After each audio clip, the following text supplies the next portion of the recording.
Okay, so you want to own a pharmacy. From the sidewalk, it looks stable, essential, and almost impossible to fail. That is the fantasy. People need medication. Doctors write prescriptions. Customers come back every month. On paper, this sounds like the safest little store in American retail. But the owner behind the counter sees something else.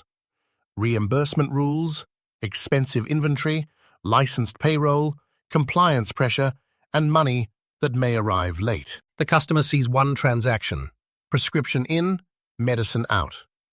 The owner sees 5 hands touching the same dollar before profit even appears. This is not casual retail. Every bottle is tied to accuracy, privacy, contracts, documentation, patient trust, and rules that vary by state. In the back room, inventory is not just product. It is cash sitting on shelves, waiting to become cash again, hopefully before it expires. The pharmacy may look calm from the aisle, but the real drama often happens here.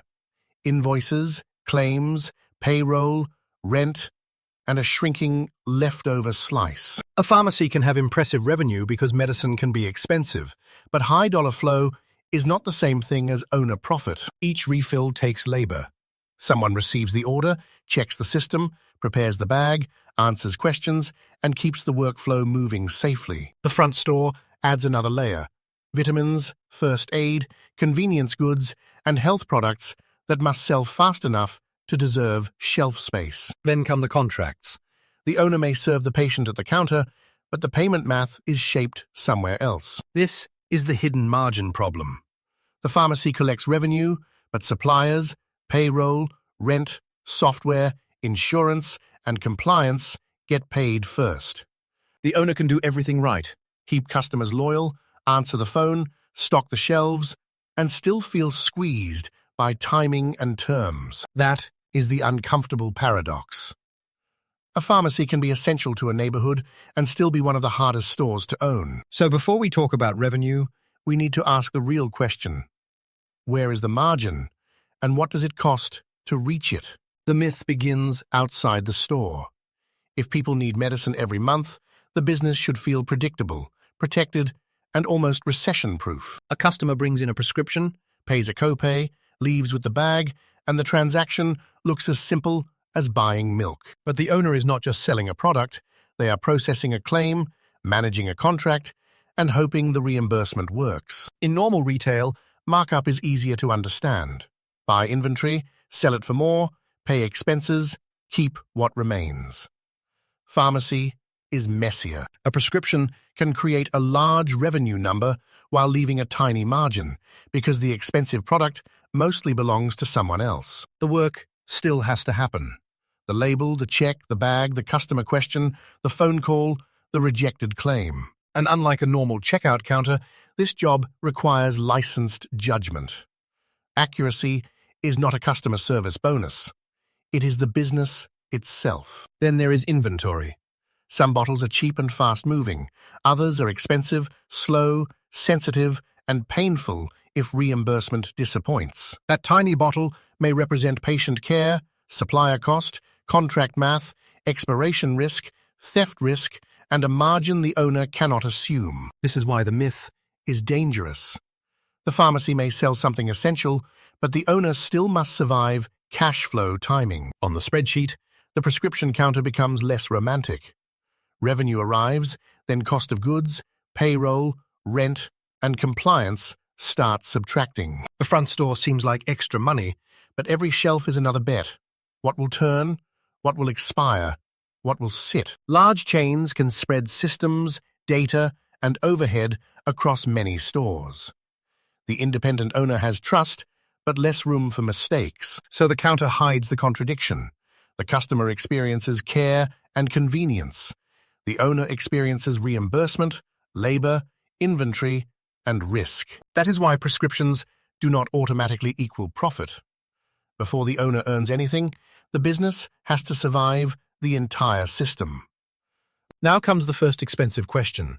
Do you buy an existing pharmacy or build one from nothing and hope customers follow? Buying one may include customer files, staff, contracts, and reputation.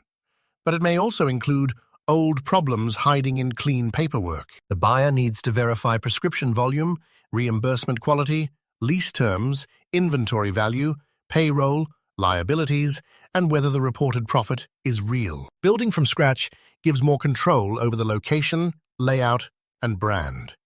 It also starts with no trust and no volume. Then comes build-out. Counters, shelving, secure storage, computers, pickup areas, privacy space, alarms, phone systems, and workflow that actually works. Initial inventory can become one of the scariest startup costs because the shelves must look ready before demand is proven. Too little inventory frustrates customers. Too much inventory traps cash. The owner has to guess demand before the neighborhood proves it. The front store has its own startup bill. Over-the-counter products, personal care, vitamins, first aid, seasonal items, and convenience goods. And before revenue becomes comfortable, payroll starts immediately. Licensed pharmacist labor is not optional. It is the engine and the guardrail. Technicians keep the machine moving. Intake, preparation, calls, rejected claims, inventory checks, customer pickup, and the thousands small frictions of pharmacy work. If the pharmacy offers services, it may need private space, documentation systems, trained staff, appointment flow, and rules that vary locally. Then add insurance, professional fees, licensing, permits, security, accounting, compliance help, and software. None of it feels optional for long. The exact startup cost depends on market, state rules, inventory model, lease, staffing, and acquisition structure. Every real number needs verification. The hidden entry cost is working capital. Enough cash to pay bills, while reimbursement, customer volume, and inventory turnover catch up. So the first margin is not earned at the counter. It is protected before opening by not underfunding the business from day one. Now the money starts coming in at the counter, but pharmacy revenue is not one clean stream. It is several streams with very different economics. The obvious revenue stream is prescription dispensing. The pharmacy fills the order, processes the claim, collects payment, and waits for the economics to settle. One prescription might involve the patient, the insurer, the pharmacy, the wholesaler, and a benefit manager before anyone knows the real margin. Generic prescriptions can be important because volume matters, but the owner still has to watch acquisition cost, reimbursement, and workflow time. Brand name drugs may create bigger sales numbers, but bigger sales can also mean bigger acquisition cost and a scarier cash flow mismatch. Cash pay prescriptions look simpler because insurance may not touch the transaction, but pricing, competition, and customer sensitivity still shape the margin. Then comes over-the-counter retail.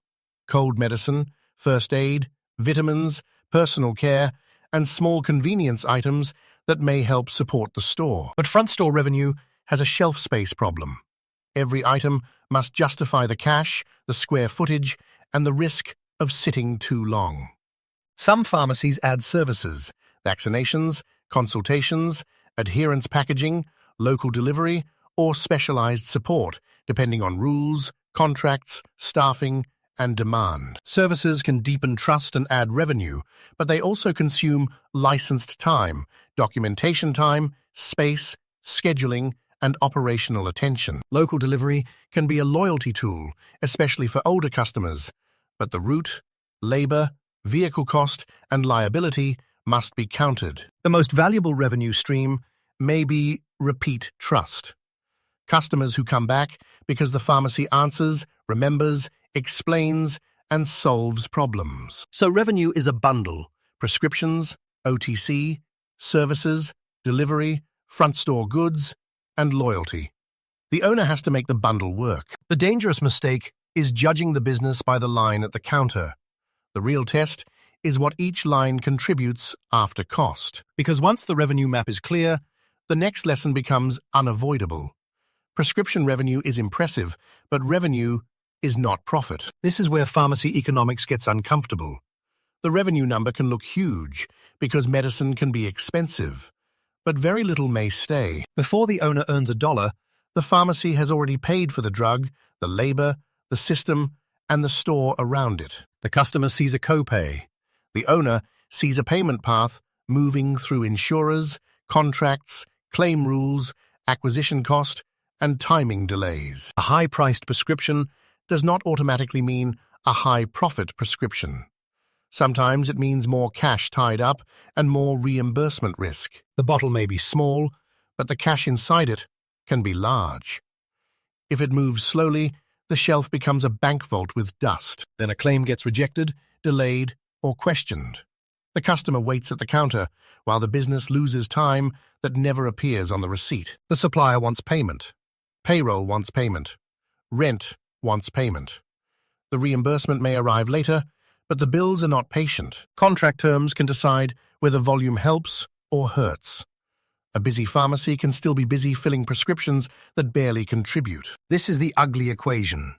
Reimbursement minus acquisition cost, minus dispensing labor, minus overhead, minus compliance, minus time, equals what is left. The accountant does not care how impressive the sales report looks.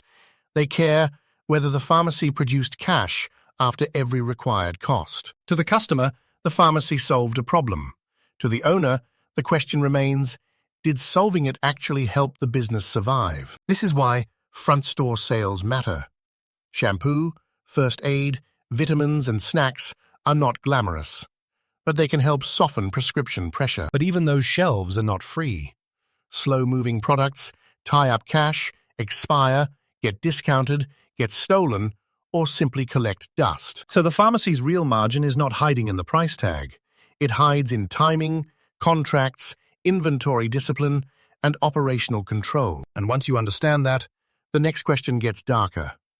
What hidden costs can quietly erase that margin completely? The hidden costs do not arrive with flashing lights.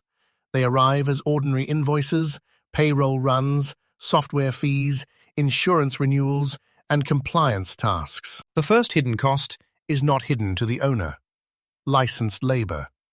The pharmacy cannot simply replace professional judgment with a cheaper checkout clerk. Technician hours also matter.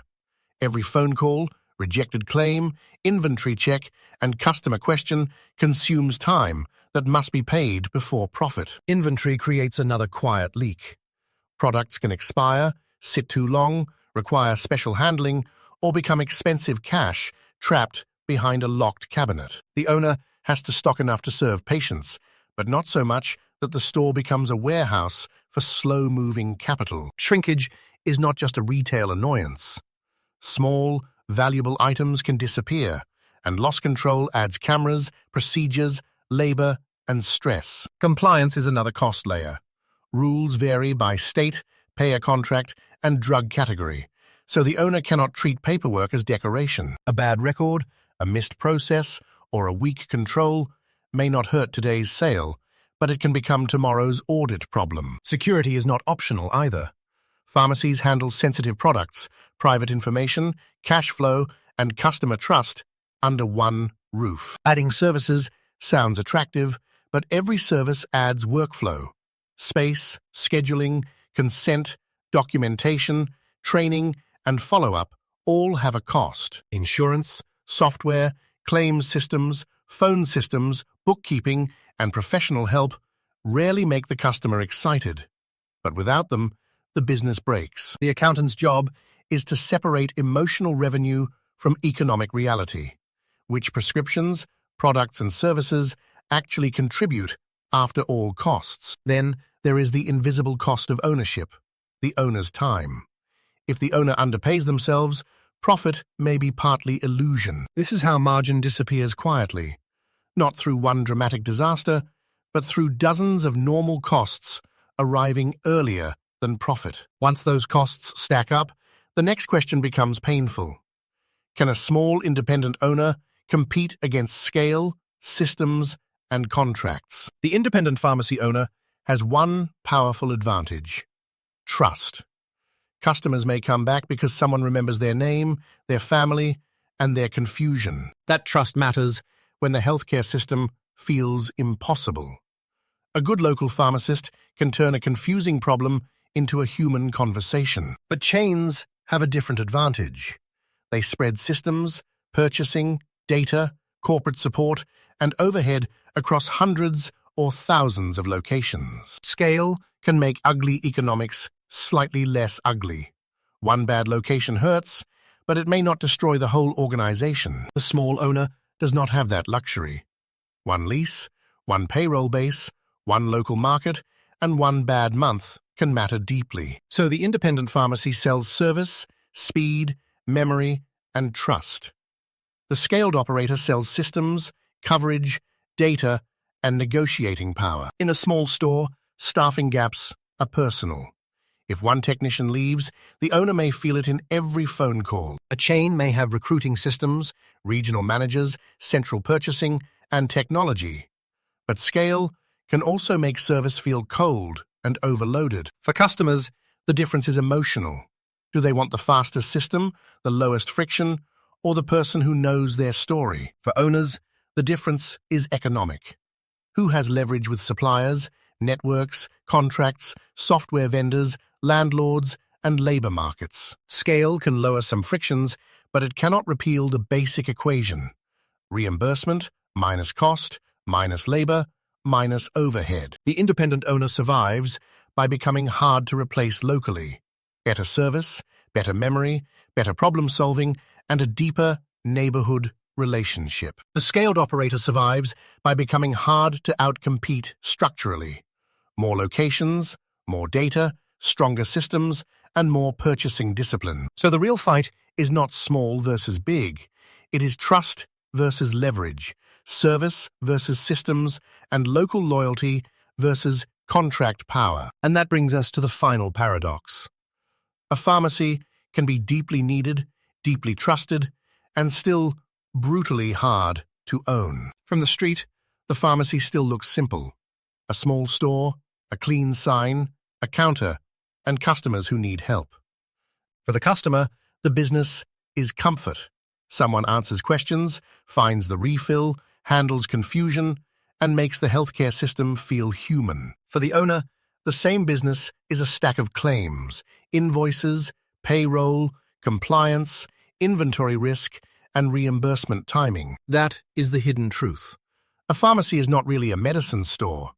It is reimbursement, compliance, inventory, and trust. The product may be essential, but inventory still expires, cash still gets trapped, and expensive shelves still demand discipline every day. The service may be trusted, but trust requires trained people, careful systems, privacy, accuracy, and payroll that arrives before profit. The hidden margin is not in the bottle. It is in the gap between what the pharmacy pays and what remains later. This is why essential demand can still produce fragile economics. People needing the product does not mean the owner controls the economics. A great independent pharmacy may win loyalty through service, but loyalty still has to survive contracts, labor markets, rent, and cash flow pressure. A large operator may win through systems and scale, but scale does not erase pressure. It only changes who absorbs it. So the paradox is not that pharmacies are unimportant. The paradox is that importance does not guarantee a healthy business model. The customer sees care. The pharmacist provides care. But the business behind that care still has to pass a brutal financial test. Revenue is not profit. Need is not margin. And trust, as valuable as it is, still has to survive the math. Would you rather own the pharmacy, own the building it rents, or stay outside the whole business and just watch the math? This is hidden margin, the real math behind American businesses. Tell me what business we should break down next.